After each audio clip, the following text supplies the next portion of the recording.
Témoigner sans visage, cela peut surprendre, n'est-ce pas? Certaines personnes se demandent pourquoi.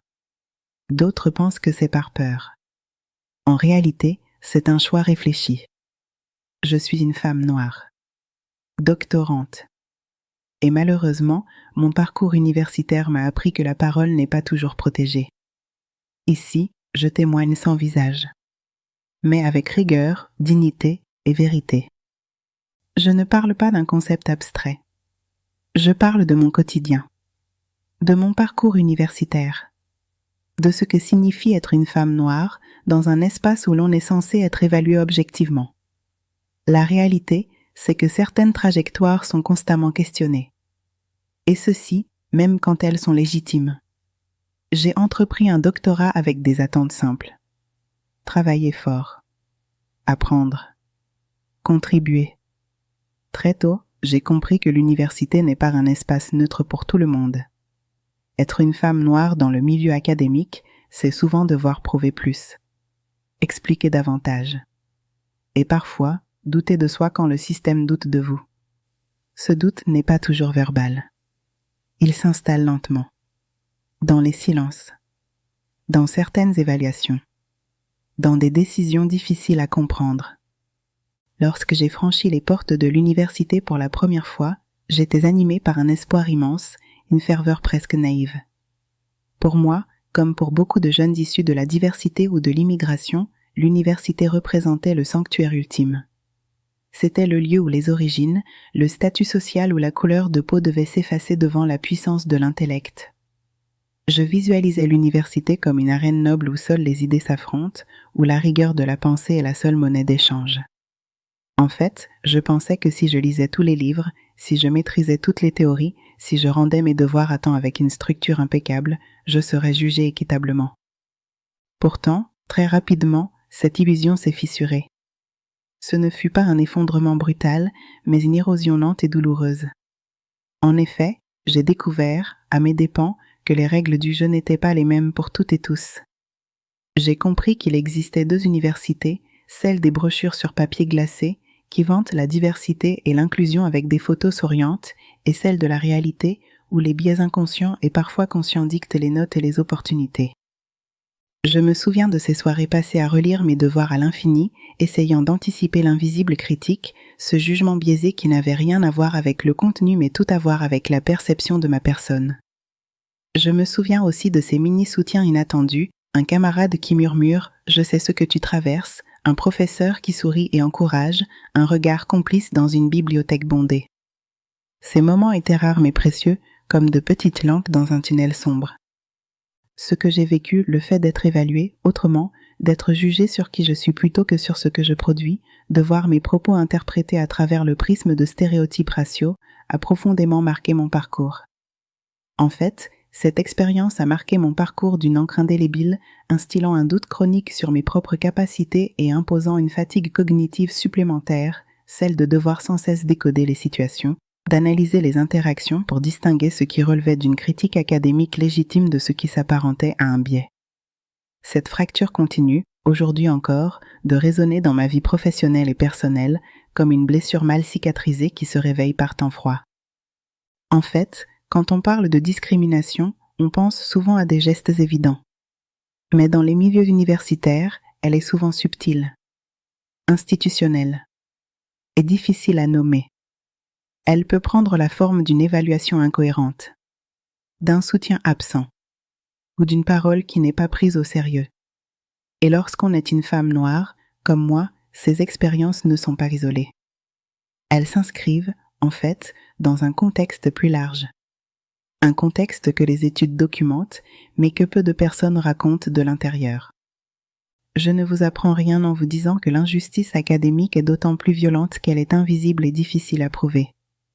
Contrairement à une insulte raciste dans la rue, le racisme académique est feutré, poli, intellectuellement habillé. Et c'est dommage.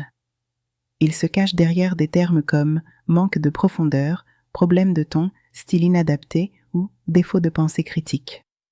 Comment prouver que votre note a été abaissée parce que votre nom ou votre apparence a déclenché un biais négatif chez le correcteur?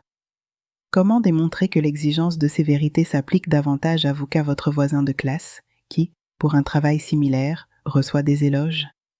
C'est là que réside le piège. Le système est conçu pour que la charge de la preuve repose sur l'étudiant, alors que les mécanismes d'évaluation restent opaques et protégés par la sacro-sainte liberté académique. En effet, ce silence institutionnel face aux injustices est une arme redoutable. Il renforce le sentiment d'isolement et nourrit un doute dévastateur chez les étudiantes et étudiants racisés. Trop souvent, face à une mauvaise note injustifiée ou un commentaire déplacé en classe, nous sommes poussés à l'introspection toxique. Nous nous demandons, est-ce moi? Ai-je mal compris la consigne? Suis-je vraiment à ma place ici? Nous questionnons notre propre valeur, notre intelligence, notre légitimité, plutôt que de remettre en question le système qui nous opprime. C'est un processus de gaslighting, détournement cognitif, à grande échelle. L'institution nous fait douter de notre propre réalité. Plus douloureux encore que l'injustice elle-même, c'est le refus de l'institution de la reconnaître.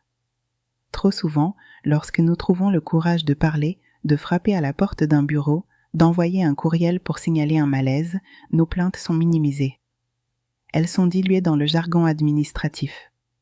On nous parle de malentendus, de différences de perception, ou pire, on nous suggère que nous sommes trop sensibles, que nous ne comprenons pas la culture de l'excellence. L'institution, dans sa lourdeur bureaucratique, a développé tout un arsenal rhétorique pour neutraliser la parole qui dérange. Nos plaintes sont minimisées, vous êtes trop sensible, c'est une période stressante. Elles sont psychologisées, peut-être devriez-vous en parler à un conseiller. Elles sont dépolitisées, transformées en simples malentendus pédagogiques ou en conflits interpersonnels. Le terme même de discrimination est évité comme la peste, car il implique une responsabilité systémique. On lui préfère des périphrases vagues, malaise, sentiment d'injustice, problème d'intégration. Ce mécanisme de défense institutionnelle a un effet dévastateur sur les étudiantes et étudiants concernés. Il renforce un isolement profond. On se croit seul à vivre cela, on finit par intérioriser l'idée que le problème est en soi. En fait, ce silence pousse à l'autocensure, à l'abandon de certaines filières réputées, trop hostiles, au renoncement à des ambitions. Il s'agit d'une machine à produire du doute, efficace et silencieuse. Par cette rhétorique, l'expérience de discrimination est niée, lissée et reste invisible aux yeux de la majorité.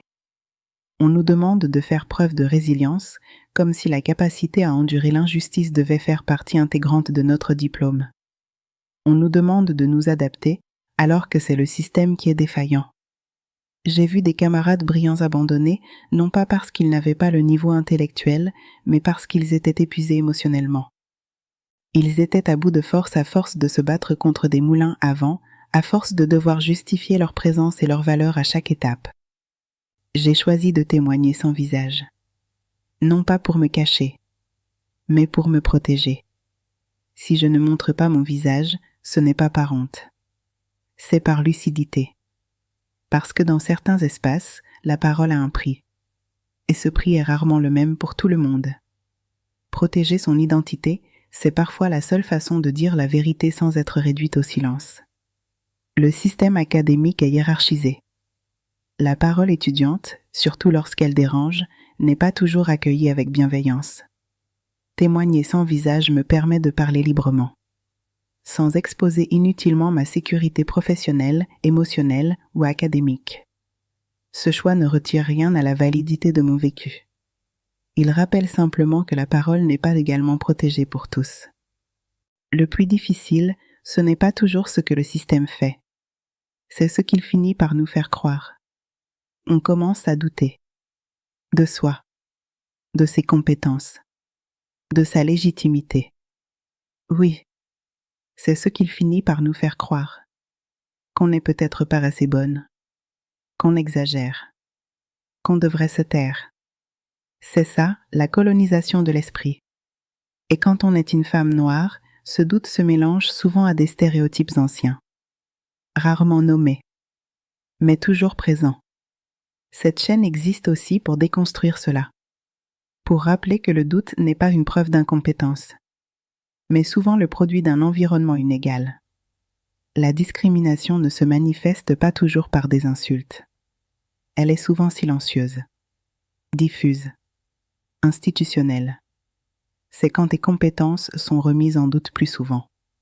Quand on te demande de prouver davantage.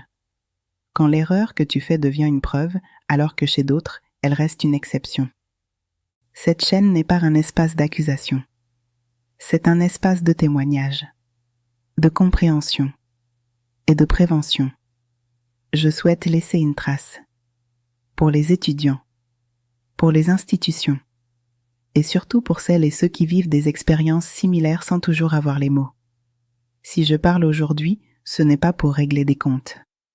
C'est pour laisser une trace. Pour celles et ceux qui vivent la même chose en silence et qui pensent être seuls. Vous ne l'êtes pas. Chaque chronique abordera un aspect précis du parcours doctoral. Avec honnêteté, nuance et respect.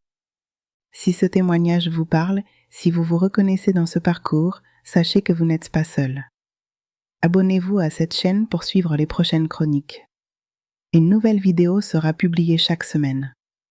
Merci d'avoir pris le temps d'écouter.